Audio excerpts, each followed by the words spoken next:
ماروا نے اپنا گھوڑا روک لیا اور پھر مسکراتے ہوئے کہا، اگر واقعی یہ سردار ارطبون کا کاروان ہے تو میں ضرور کتونا سے ملنا پسند کروں گی۔ خینس نے اپنا گھوڑا موڑ لیا، تو پھر آؤ ندی کے کنارے کنارے اس طرف جا کر دیکھتے ہیں۔ تھوڑی دیر تک ندی کے کنارے کنارے چلنے کے بعد وہ ایک بہت بڑے درے میں داخل ہو گئے۔ چند ہی قدم وہ آگے بڑے ہوں گے کہ انہیں اپنے سامنے جہاں تک نگاہ کام کرتی تھی خیمے ہی خیمے نظر آنے لگے۔ دونوں جب ان خیموں سے قریب ہوئے تو خینس خیموں کے اندر چلتے پھرتے مرد عورتوں کو دیکھ دیکھ کر حیران ہو رہا تھا۔ وہ ترک نہیں صفدی تھے۔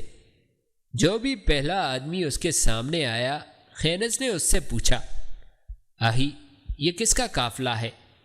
اس آدمی نے قدر حیرت اور کچھ شک کی نگاہ سے خینس کی طرف دیکھتے ہوئے کہا، ہم صفدی ہیں اور ہمارے سردار کا نام بطریس ہے۔ کیا تم اسے جانتے ہو؟ نہیں، میں نہیں جانتا، مگر تمہارا قبیلہ یہاں خشک پہاڑوں کے دامن میں کیوں فروغش ہوا ہے، جبکہ یہاں دور نزدیک کوئی چراگاہ نہیں اور نہ ہی یہاں کوئی میٹھے پانی کا چشمہ ہے۔ اس آدمی نے چھاتی تانتے ہوئے کہا، تم ٹھیک ہی کہتے ہو، پر ہماری ایک ترک قبیلے کے ساتھ پرانی رقابت ہے، اور آج دونوں قبیلے اس درے میں اتفاقاً آمنے سامنے آ گئے ہیں اور اب لڑنے کی تیاری بھی کر رہے ہیں۔ خینس نے پریشانی سے پوچھا، ترک قبیلہ اس وقت کہاں ہے؟ ہمارے قبیلے سے صرف ایک فرلانگ آگے وہ خیمہ زن ہے۔ اس قبیلے کے سردار کا نام کیا ہے؟ خینس نے پوچھا۔ اس کا نام ارطبون ہے، اس آدمی نے جواب دیا۔ کیا میں دونوں قبیلوں میں رقابت کی وجہ جان سکتا ہوں؟ ترک قبیلے کے کچھ لوگوں نے ہمارے قبیلے کی کچھ لڑکیوں کو زبردستی اٹھا لیا اور ان سے شادیاں کر لیں۔ ہم نے جب ان کی واپسی کا تقاضا کیا تو انہوں نے انکار کر دیا۔ بس اس روز سے ہی ان دونوں قبیلوں میں دشمنی چلی آتی ہے۔ کئی بار دونوں قبیلوں کی آپس میں جنگ ہوئی جو ہمیشہ ہار جیت کے بغیر ختم ہو گئی۔ آج پھر دونوں قبیلوں کا اچانک آمنا سامنا ہو گیا ہے۔ دونوں طرف جنگ کی تیاریاں ہو رہی ہیں۔ اب دیکھیں کیا بنتا ہے۔ خینس نے مصنوعی انداز میں کہا، آہی میں عرب ہوں اور تاجر پیشہ ہوں، مجھے کوئی ایسا راستہ بتاؤ جس کے ذریعے میں دونوں قبیلوں کا سامنا کیے بغیر آگے نکل جاؤں۔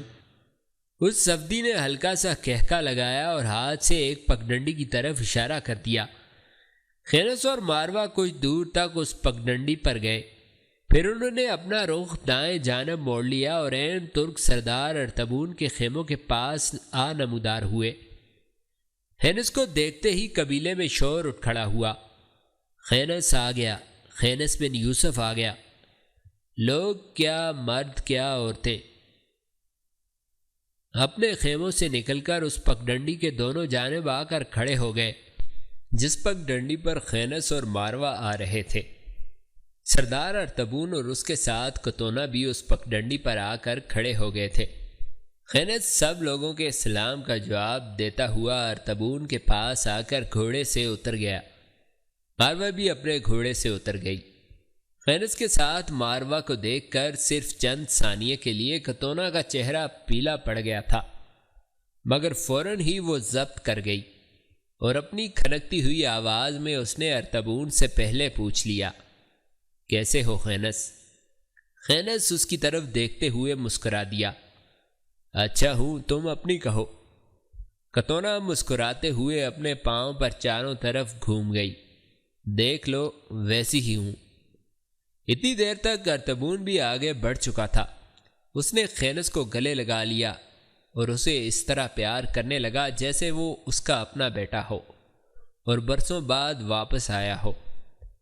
ارطبون جب خینس کو لے کر آگے بڑھنے لگا تو ماروا اس کے پیچھے پیچھے چلنے لگی اور اس کے پیچھے کتونا تھی جو اسے کبھی رشک اور کبھی استعجاب کی نگاہوں سے دیکھ رہی تھی۔ خینس اور ماروا ارطبون کے خیمے میں داخل ہوئے اور انہی بدی مگر مضبوط چوکیوں پر بیٹھ گئے جو اس کمرے میں پڑی تھیں۔ جسے شاید مہمان خانے کے طور پر استعمال کیا جاتا تھا۔ ارطبون بڑے غور سے کبھی کبھی ماروا کی طرف دیکھ لیتا تھا، مگر کتونا شاید زیادہ دیر تک پریشانی میں مبتلا رہنا نہ چاہتی تھی۔ اس نے خینس کے سامنے بیٹھتے ہی ماروا کی طرف اشارہ کرتے ہوئے پوچھ لیا، یہ لڑکی کون ہے خینس؟ خینس نے ایک بار غور سے کتونا کی طرف دیکھا، شاید اس کے چہرے پر اس نے اس کے جذبات پڑھنا چاہے تھے۔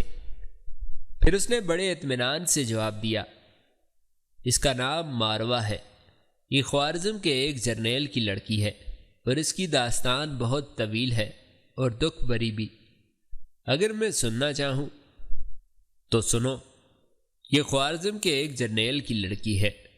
خوارزم کے بادشاہ کو اس کے بھائی خرزاد نے معزول کر کے خود تخت کے اوپر قبضہ کر لیا ہے، اور اس نے اپنے بھائی کے سارے سپہ سالاروں کو قتل کر دیا ہے۔ ان میں ماروا کا ابو بھی تھا۔ خرزاد ماروا اور اس کی امی اور ان کے ایک غلام کو بھی قتل کروانا چاہتا تھا، جس کا نام توانا ہے، مگر یہ اپنے گھر کے تہہ خانے میں چھپ گئے۔ ان دنوں میں بھی اپنے ایک دشمن کی تلاش میں خوارزم گیا ہوا تھا۔ اتفاق کی بات ہے کہ ان کی ملازمہ ایک روز بازار سے کھانے کا سامان خریدنے آئی اور پکڑی گئی۔ بازار میں سپاہی اسے مار مار کر ان کا پتہ پوچھ رہے تھے۔ میں نے اس لونڈی کو بچا لیا۔ اس نے مرنے سے پہلے مجھے ان لوگوں کا پتہ بتا دیا اور ان کی مدد کرنے کی درخواست کی۔ اس طرح میں انہیں خوارزم سے نکال کر ترمز لے گیا، جہاں اس کی خالہ رہتی ہے، مگر جب اس کے خالو نے اس کی شادی اس کی مرضی کے خلاف زبردستی ایک بدمعاش سے کرنا چاہی تو یہ اپنی ماں اور غلام کے ساتھ وہاں سے بھاگ نکلی۔ ماں اور غلام نصف شہر کی ایک سرائے میں ٹھہرے ہیں، اور یہ ان کو وہاں پہنچانے کے بعد میرے پاس پہنچ گئی ہے، جبکہ میں بیکن سے لوٹ رہا تھا اور اب اسے اپنے گھر چھوڑنے جا رہا ہوں۔ راستے میں اس کی ماں اور غلام کو بھی ساتھ لے لوں گا۔ خینس جب یہ داستان سنا رہا تھا تو ماروا رو رہی تھی۔ خینس جب خاموش ہوا تو اس نے اپنے آنسو پونچھ لیے۔ کتونا پھر بولی، کیا تم اس سے محبت بھی کرتے ہو؟ خینس نے بڑے تأمل سے جواب دیا، اس میں کوئی شک نہیں۔ اور یہ؟ کتونا نے ماروا کی طرف اشارہ کیا۔ خینس کے جواب دینے سے قبل ہی ماروا نے اس بات میں سر ہلا دیا۔ کتونا کے بجائے اب ارطبون بولا، بیٹا، میں نے تو سوچا تھا کہ تمہاری شادی کتونا سے کروں گا، مگر… کتونا نے ارطبون کی بات کاٹ دی۔ تم چپ رہو بابا، یہ میرا معاملہ ہے اور میں خود ہی بات کروں گی۔ وہ اب براہ راست ماروا سے مخاطب ہوئی، اگر میں خینس سے شادی کرنا چاہوں تو تمہیں کوئی اعتراض ہوگا؟ ماروا نے چور نگاہوں سے خینس کی طرف دیکھا، پھر دھیمی آواز میں بولی، اگر تم بھی خینس سے شادی کر لو تو مجھے بے حد خوشی ہوگی، اور اگر تم یہ محسوس کرتی ہو کہ میں تمہارے راستے کی ایک دیوار ہوں تو میں پیچھے ہٹ جاؤں گی۔ کتونا پرسکون دکھائی دے رہی تھی۔ تم میرے راستے کی دیوار نہیں ہو، مجھ سے پہلے تمہارا حق خینس پر بنتا ہے، اور اگر تم کسی دوسرے کو اس حق میں شریک نہ بنانا چاہو تو میں ہمیشہ کے لیے تم دونوں کی دنیا سے نکل جاؤں گی۔ میں تم دونوں کو غمزدہ نہیں دیکھنا چاہتی۔ ماروا آگے بڑھی اور کتونا سے لپٹ گئی۔ اب میری اور تمہاری منزل ایک ہی ہے۔ جب تک میں زندہ ہوں کوئی بھی تم سے تمہاری منزل نہیں چھین سکتا۔ اب تم خوش اور پرسکون رہو۔ کتونا بھی مسکرا دی اور بڑے زور کے ساتھ وہ ماروا سے لپٹ گئی۔ ماحول دوبارہ خوشگوار ہو گیا تھا۔ کتونا ماروا سے علیحدہ ہو کر دوسرے کمرے میں چلی گئی اور پھر تھوڑی دیر بعد وہ ان کے سامنے کھانے کے برتن لگا رہی تھی۔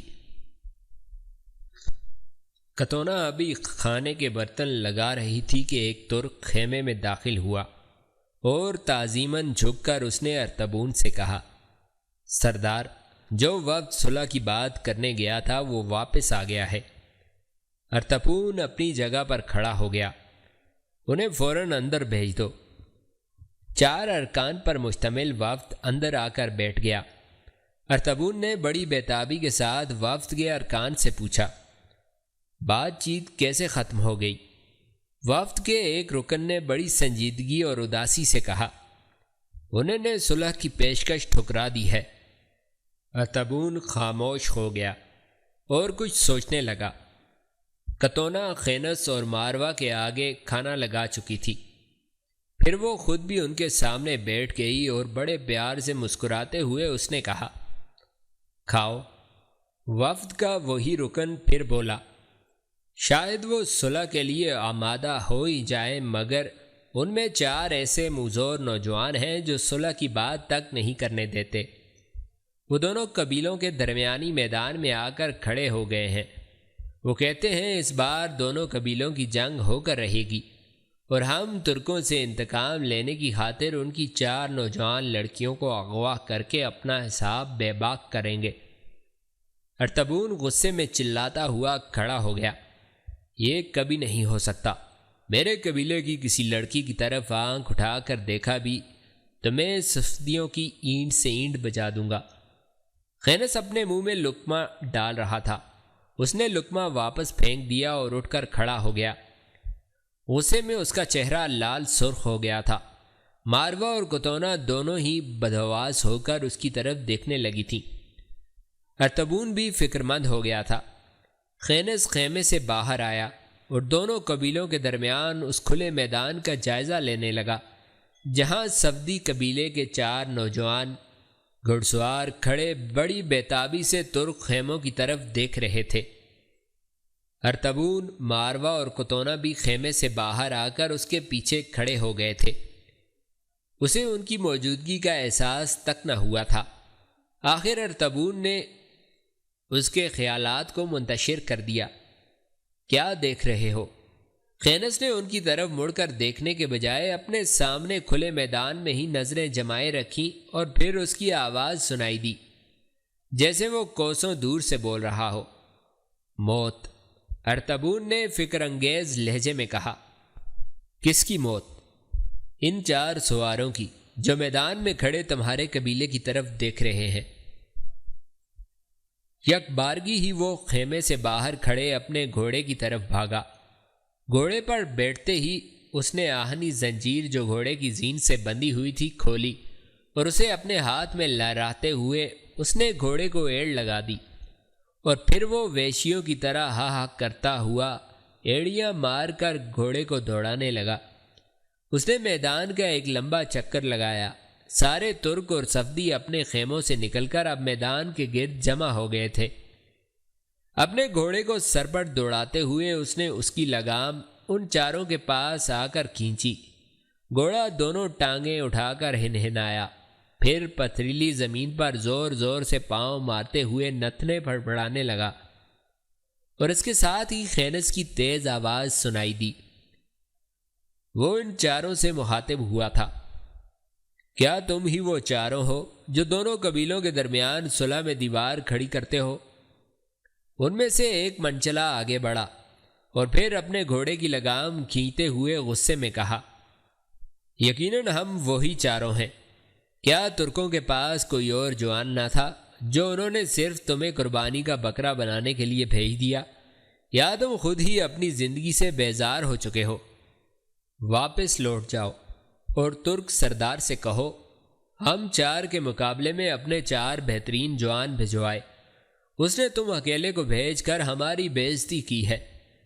غصے میں زنجیر لہراتے ہوئے خینس نے جواب دیا، اگر تم 4 مجھ اکیلے کے سامنے آتے ہوئے اپنی بے عزتی سمجھتے ہو تو سنو، اکیلے آدمی سے مقابلہ کرنے کا میں بھی عادی نہیں۔ قسم مجھے اپنے کعبہ کے رب کی، تم میرے سامنے تو آؤ۔ اگر 4 کو کھلونوں کی طرح توڑ کر نہ رکھ دوں تو انسان نہیں، کتا کہنا، اور اگر تم 4 میرے مقابلے میں نہیں آنا چاہتے تو جاؤ، شکست خوردہ کتوں کی طرح دم دبا کر واپس اپنے قبیلے میں چلے جاؤ، اور اگر تم 4 میں حمیت کی کوئی رمق ہے تو آگے بڑھو، میں تم سب کو ایک ساتھ مقابلے کی دعوت دیتا ہوں۔ ان 4 کے چہرے غصے سے سرخ ہو گئے۔ ان میں سے کسی نے کوئی جواب نہ دیا۔ آنکھوں ہی آنکھوں میں انہوں نے کوئی فیصلہ کیا اور پھر دوسرے ہی لمحے وہ بڑے ہی غصیلے انداز میں خینس کا گھیراؤ کرنے لگے تھے۔ خینس نے پہلے گھوڑے کی گردن پھر پیٹھ تھپتھپائی۔ اس کے بعد جو اس نے گھوڑے کو ایڑ لگائی تو وہ گول چکر میں تیزی سے بھاگنے لگا اور بار بار اپنی پچھلی دونوں ٹانگیں ہوا میں لہرا کر زمین سے گرد اڑانے کی کوشش کر رہا تھا۔ کچھ ان چاروں کے گھوڑوں سے اور کچھ خینس کے اپنے گھوڑے کی وجہ سے زمین پتھریلی ہونے کے باوجود فضا گرد آلود ہو گئی اور میدان سے باہر کھڑے ان پانچوں کو صاف نہ دیکھ سکتے تھے اور نہ ہی فیصلہ کر پا رہے تھے کہ کون کس پر حملہ آور ہو رہا ہے۔ خینس کا گھوڑا شاید اپنے مالک کے کہنے پر جان بوجھ کر گرد اڑا رہا تھا، شاید اپنے لیے سازگار حالات پیدا کرنے کے لیے۔ اس دوران خینس کی پشت پر بیٹھا ہوا شاہین بھی اڑ کر اس کے سامنے گھوڑے کی گردن پر آ کر بیٹھ گیا تھا اور بڑی توجہ سے خینس کی طرف دیکھنے لگا تھا۔ شاید گھوڑے کا اس طرح بھاگ بھاگ کر دھول اڑانا اس کا جانا پہچانا اشارہ تھا کہ اس کے حملہ کرنے کا وقت آ گیا ہے۔ چاروں صفدی جب کہ گھیرا تنگ کرنے لگے تو اس نے ہاتھ کے اشارے سے ان کی طرف اشارہ کیا۔ گھوڑے کی گردن پر بیٹھے ہوئے شاہین نے پر پھڑپھڑائے، پھر وہ پرواز کرتا ہوا صفدیوں پر جھپٹ پڑا۔ عین اسی لمحے خینس نے اپنی آہنی اور وزنی زنجیر ہوا میں لہرائی اور ان میں سے ایک پر خونی درندے کی طرح حملہ آور ہو گیا۔ اس نے بھاری زنجیر زور سے گھما کر اس کے سر پر دے ماری۔ اس کا سر پکے ہوئے تربوز کی طرح پھٹ گیا اور اس کے خون سے خینس کا چہرہ اور لباس تر ہو گئے۔ وہ صفدی زمین پر گرا اور ختم ہو گیا۔ آنن فانن برق کی مانند خینس دوسرے صفدی پر جھپٹا۔ اس نے تلوار سے خینس پر حملہ کر دیا۔ خینس نے اس کا وار اپنی ڈھال پر لیا اور زنجیر اس کے سر پر ماری۔ اس نے زنجیر کو اپنی ڈھال پر روکنا چاہا مگر ناکام رہا اور پھر وہ بھی موت سے بغلگیر ہو گیا۔ اتنی دیر تک شاہین دوسرے دونوں صفدیوں کی آنکھیں نکال چکا تھا۔ وہ اپنے گھوڑوں پر ڈگمگاتے ہوئے آوازاری کر رہے تھے۔ خینس نے باری باری ان کے سروں پر بھی زنجیر ماری اور انہیں ڈھیر کر کے رکھ دیا۔ گرد و غبار اب چھٹ چکا تھا۔ پھر صفدیوں اور ترکوں نے دیکھا میدان میں صرف اکیلا خینس ہی رہ گیا تھا۔ چاروں صفدی زمین پر مردہ پڑے تھے اور ان کے گھوڑے بھاگتے ہوئے واپس اپنے خیموں کی طرف جا رہے تھے۔ خینس نے اپنے گھوڑے کا رخ موڑا اور اسے صفدیوں کے خیمے کی طرف دوڑا دیا۔ شاہین کو پکڑ کر اس نے فضا میں چھوڑ دیا تھا اور اب وہ اس کے ساتھ ساتھ اڑا جا رہا تھا۔ اپنے خیموں کے سامنے سب نوجوان اور تن و من صفدی ہتھیار باندھے کھڑے تھے۔ ان کے ایک طرف ان کی عورتیں اور بوڑھے اور بچے بھی کھڑے تھے۔ خینس ان کے ساتھ ساتھ گھوڑا دوڑانے لگا اور زنجیر ہلاتے ہوئے زور زور سے کہتا جا رہا تھا، صفدیوں، میں ترک نہیں عربی ہوں اور تمہارے لیے صلح کا پیغام رکھتا ہوں۔ جہاں جا کر صفدیوں کے خیمے ختم ہو گئے وہاں سے خینس نے اپنا گھوڑا بائیں جانب موڑا اور اسے ترک خیموں کی طرف سرپٹ چھوڑ دیا اور اس کا شاہین بھی اس کے اوپر اوپر پرواز کرتا جا رہا تھا۔ جب وہ سردار ارطبون کے خیمے کے پاس آ کر رکا تو ارطبون آگے بڑھا اور اسے سینے سے لگا کر مسکراتے ہوئے کہا، تم ایک بہادر سپاہی اور نیک دل بیٹے ہو۔ خینس اس سے جدا ہو کر سیدھا خیمے کے اندر چلا گیا۔ ماروا اور کتونا بھی اس کے پیچھے پیچھے تھیں۔ خیمے میں آ کر ماروا خینس کے سامنے کھڑی ہو گئی اور بت بنی اسے بڑی حسرت اور افسردگی سے دیکھنے لگی، کیونکہ اس کا چہرہ اور ابا خون سے تر تھی۔ کتونا سے رہا نہ گیا۔ اس نے خینس کا بازو پکڑ لیا اور بڑے پیار سے پوچھا، کہیں زخم تو نہیں آیا؟ نہیں۔ کتونا خوش ہو گئی۔ ماروا بھی مسکرا رہی تھی۔ کتونا نے خینس کی ابا اتروائی اور اسے دھونے کے لیے دوسرے کمرے کی طرف چلی گئی۔ ماروا نے بھی ایک آبخورا لیا اور خینس کے ہاتھ پاؤں دھلانے لگی۔ منہ دھو کر خینس پھر ارطبون کے پاس آ کر انہی بدی کرسیوں پر بیٹھ گیا۔ ارطبون نے بڑے پیار سے پوچھا، اب آئے ہو تو کچھ دن رہو گے نا؟ رمال سے منہ پونچھتے ہوئے خینس نے جواب دیا، مجھے افسوس ہے سردار، میں زیادہ عرصہ رک نہ سکوں گا، میں کل صبح یہاں سے روانہ ہو جاؤں گا۔ نصف شہر سے مجھے ماروا کی امی اور ان کے غلام کو ساتھ لینا ہے، وہ دونوں ایک سرائے میں ٹھہرے ہوئے ہیں، وہ بڑی بےتابی سے ہم دونوں کا انتظار کر رہے ہوں گے۔ ان تینوں کو اپنے گھر چھوڑنے کے بعد مجھے واپس لشکر میں جانا ہے۔ ارطبون شاید کچھ اور بھی کہتا مگر کتونا کھانا لے آئی، وہ بے حد خوش اور مطمئن تھی۔ خینس اور ماروا چپ چاپ کھانا کھانے لگے۔ دوسرے روز ابھی اندھیرا ہی تھا کہ ارطبون کے قبیلے نے کوچ لیا۔ رات کے اندھیرے میں گھوڑوں کے ہنہنانے اور جرس کی آواز میلوں تک جا رہی تھی۔ چند فرلانگ تک خینس اور ماروا بھی کاروان کے ساتھ سفر کر رہے تھے۔ پہاڑ کے دامن میں ایک چوراہے پر آ کر ان کے راستے علیحدہ ہو گئے۔ خینس اور ماروا کو علیحدہ کرتے ہوئے کتونا رو رہی تھی۔ جب وہ ماروا سے بغلگیر ہوئی تو پھوٹ پھوٹ کر رونے لگی اور اس کی ہچکیاں بند گئیں۔ ماروا نے بڑے پیار کے ساتھ اس کے کان میں سرگوشی کی، خینس جنگ سے فارغ ہو جائے تو میں تمہیں لانے کے لیے اسے بھیجوں گی، پھر تم ہمیشہ ہمارے ساتھ رہو گی، خینس کی بیوی اور میری بہن کی حیثیت سے۔ کتونا کچھ سنبھل گئی۔ سردار ارطبون بھی خینس سے بغلگیر ہو چکا تھا، لہٰذا وہ ماروا کے ساتھ ایک پگڈنڈی پر روانہ ہو گیا جو جنوب کی طرف جاتی تھی۔ کاروان کا رخ اب بدخشاں کی طرف تھا۔ خینس اور ماروا کا رخ اب اس شاہراہ کی طرف تھا جو نصف شہر میں سے ہوتی ہوئی بخارا کی طرف جاتی تھی۔ ایک روز جب کہ سورج غروب ہو چکا تھا اور شام ڈھلتی جا رہی تھی، خینس اور ماروا نصف شہر میں داخل ہو رہے تھے۔ بازار سے گزرنے کے بعد ماروا نے ایک سرائے کی طرف اشارہ کیا اور دونوں آگے پیچھے اس میں داخل ہو گئے۔ سرائے کے نچلے حصے میں ہی ماروا خینس کے ساتھ اس کی طرف گئی جہاں اس کی امی اور توانا ٹھہرے ہوئے تھے، مگر کمرہ خالی پڑا تھا۔ ماروا پریشانی سے خینس کی طرف دیکھنے لگی۔ خینس نے پریشانی سے پوچھا، کیا ہوا؟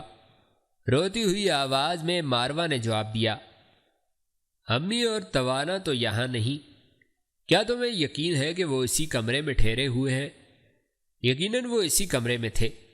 خینس نے اس کی ہمت بندھائی، ہمت نہ ہارو، آؤ سرائے کے مالک سے پتہ کرتے ہیں، ہو سکتا ہے کہ احتیاطاً انہوں نے کمرہ تبدیل کر لیا ہو۔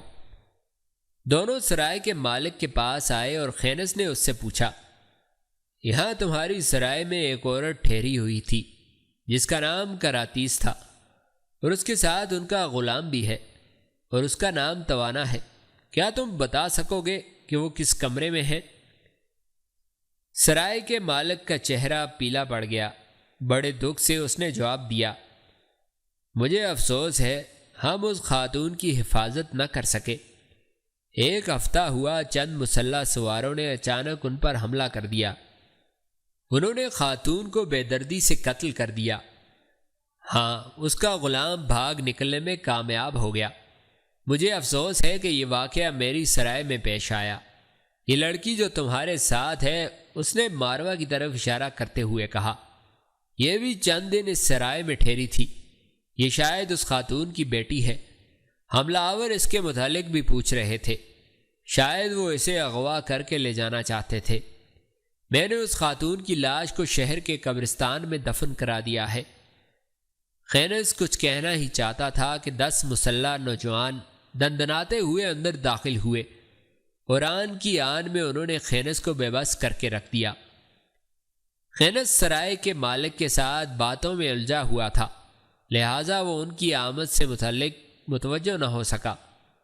انہوں نے بڑی تیزی سے خینس اور ماروا کے ہاتھ ان کی پشت پر باندھ دیے اور پھر انہیں ان کے گھوڑوں پر بٹھا کر وہ رات کی تاریکی میں نصف شہر سے باہر نکل گئے۔ شہر سے 3 فرلانگ باہر آ کر ان مسلح سواروں نے اپنا رخ ترمز شہر کی طرف کر لیا تھا، جس سے صاف ظاہر تھا کہ وہ طفیل کے آدمی ہیں، مگر وہ ماروا اور خینس دونوں کے لیے ہی اجنبی تھے۔ رات کی تاریکی میں 3 سوار ان کے آگے آگے تھے۔ اور دوسرے ساتھی ان کے پیچھے۔ وہ دونوں بالکل خاموش تھے۔ ماروا نے خینس کی طرف دیکھا۔ اس کے ہاتھ سختی سے پوست کی طرف بندھے ہوئے تھے اور اس کا سر جھکا ہوا تھا۔ ماروا اس کی حالت دیکھ کر رو پڑی۔ اچانک خینس کی آواز سنائی دی۔ وہ ان مسلح آدمیوں سے مخاطب ہوا تھا۔ دوستو، تمہارے پاس اگر کوئی کمبل ہو تو مجھے اوڑھا دو، میں تمہارا مشکور ہوں گا۔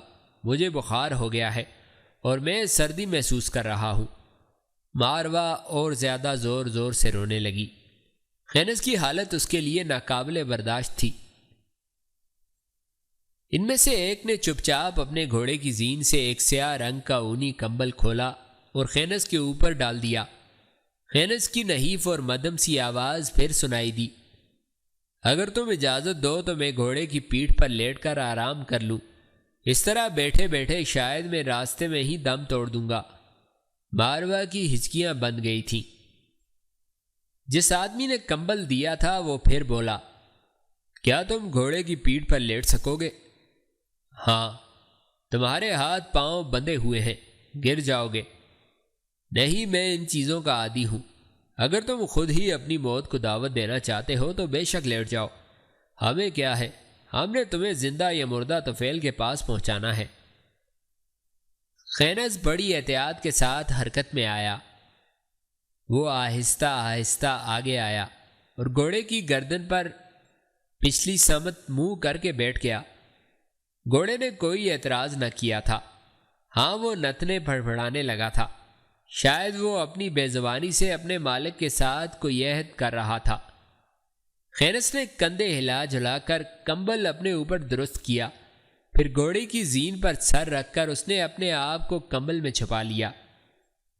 شاہین ابھی تک زین پر بیٹھا تھا اور اس کی ہر حرکت کو بڑے غور سے دیکھ رہا تھا۔ کیا ہونے والا تھا کسی کو کچھ خبر نہ تھی۔ بہرحال خینس کا گھوڑا اور اس کا شاہین اس کی حرکت کو بغور دیکھ رہے تھے۔ ماروا اپنا گھوڑا خینس کے گھوڑے کے پاس لے آئی تھی، جو اب گھوڑے کی گردن پر کمبل میں لپٹا گٹھڑی بنا پڑا تھا۔ کوئی 1 میل تک سفر جاری رہا۔ خینس کمبل سے ایک آنکھ چوری چوری نکال کر حالات کا جائزہ بھی لے رہا تھا۔ اس کا شاہین بھی اٹھ کر اس کے سر کے قریب آ کر بیٹھ گیا تھا۔ تاریکی خوب گہری ہو گئی تھی اور سفر بڑی تیزی سے جاری تھا۔ درختوں کے ایک جھنڈ میں سے گزرتے ہوئے جہاں اندھیرا اور زیادہ گہرا ہو گیا تھا، خینس نے اپنی دائیں ٹانگ خوب نیچے جھکا کر اپنے گھوڑے کی اگلی ٹانگ پر 3 بار اپنے پاؤں کی ٹھوکر ماری۔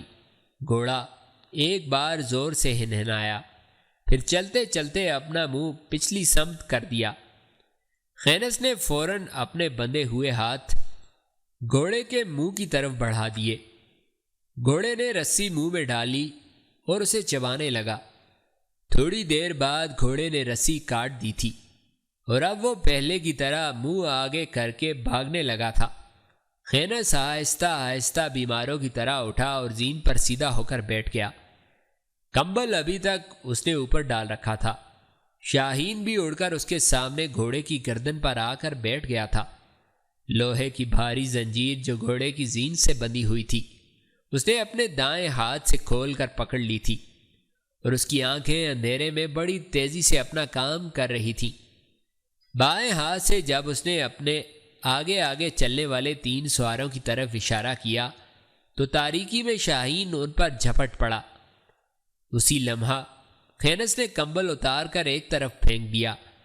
بائیں ہاتھ میں اس نے ڈھال لے لی اور دائیں ہاتھ میں بار بار زنجیر گھما کر وہ ان مسلح آدمیوں پر برسانے لگا۔